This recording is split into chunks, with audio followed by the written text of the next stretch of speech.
The new CEO fired me at 9:17 a.m. He hadn't finished unpacking his office. The nameplate on the door was still crooked, the protective film half peeled from his monitor. He didn't know where the coffee machine was yet, but he knew enough, apparently, to decide I was unnecessary. "Nothing personal," he said, folding his hands like he'd practiced it in a mirror. "We're streamlining leadership." I watched him closely as he spoke. People reveal themselves fastest when they're trying to sound reasonable. Evan Mercer, early 40s, polished resume, brought in by the board to modernize operations after a quarter of flat growth. He spoke in verbs more than nouns: optimize, realign, accelerate. He had reviewed my personnel file for less than 24 hours. "I've been here 12 years, I said evenly. "I oversee enterprise contracts." "Yes," he replied, smiling, "and we're moving away from personality-driven structures." That was the tell. He thought I was a personality. I nodded once, picked up the termination packet his assistant slid across the table. Severance was clean, generous even. Evan wanted a quiet exit, no friction on day one. I signed. As I stood, he added, almost as an afterthought, "Your team will be redistributed. We'll be fine." I looked at him then. Really looked. "No," I said. "You won't." He didn't understand that sentence yet. By noon, my access was revoked, my calendar wiped, my email forwarded to a generic operations inbox. 12 years reduced to a checklist. I went home, made tea, and waited. I didn't call anyone.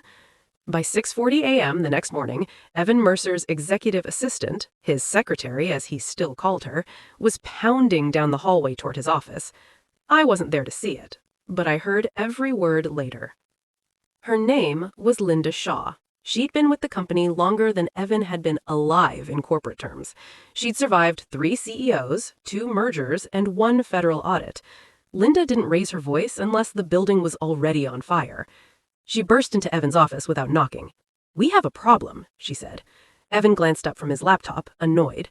"I'm in a board prep." "You need to stop right now."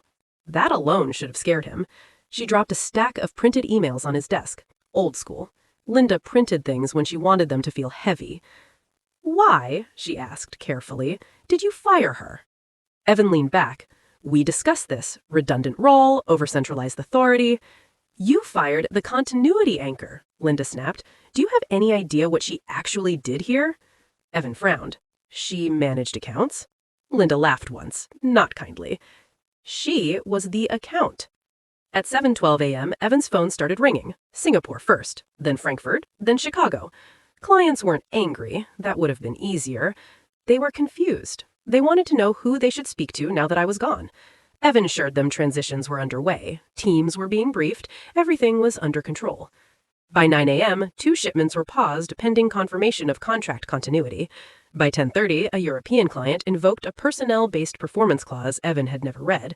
By lunchtime, legal was in his office asking where the original contract addendums were stored. They were stored in my head. I didn't design it that way out of ego. I designed it that way because systems fail, and relationships don't, if you maintain them. For years, I'd been the quiet bridge between departments that didn't trust each other. Sales promised miracles, operations delivered reality. Legal translated the gap. I made sure no one drowned. Evan thought that meant I was a bottleneck. By Tuesday afternoon, the board called an emergency session. Linda sat in the back, arms crossed. Evan presented slides, charts, reassurances. Then one board member asked a simple question. "Who's managing the Nordex renewal?" Evan hesitated. "We're assigning." "No," the board member said. "Who knows the history?" Silence. Another voice chimed in. "Who negotiated the contingency language after the Rotterdam delay?" More silence. That's when Linda spoke. "She did." Every head turned. "You fired her because you didn't understand her value, and now our largest clients are asking why the only person they trusted isn't returning their calls." Evan tried to regain control. "We can bring her back as a consultant." Linda shook her head. "You already tried that." He froze. "I called her this morning. She declined." The room went very quiet. By Wednesday, Evan requested a private meeting. I agreed. He chose the conference room with the city view. Symbolism matters to men like him. "I made a mistake," he said, hands open. "I moved too fast." You moved blindly, I replied. We'd like you back, he said. Same role, improved compensation. I didn't answer immediately. I don't want my old role, I said. I want authority. He frowned. Over what? Over the systems you don't understand yet, and the freedom to document them so no one ever mistakes continuity for redundancy again. He swallowed. The board would have to approve. Then ask them. They did. I returned the following Monday, not as a favor, as a condition of stabilization. The first thing I did wasn't dramatic. I didn't fire anyone. I didn't call clients. I wrote things down. Processes, histories, exceptions, the unwritten rules that kept disasters quiet. The second thing I did was decentralize my own influence, because no company should hinge on one person, not even me. Revenue recovered, shipments resumed, trust stabilized. Evan stayed on as CEO, technically, but something had shifted. Linda started copying me on emails instead of him. So did legal, so did operations. When decisions stalled, people came to my office, not his. He noticed.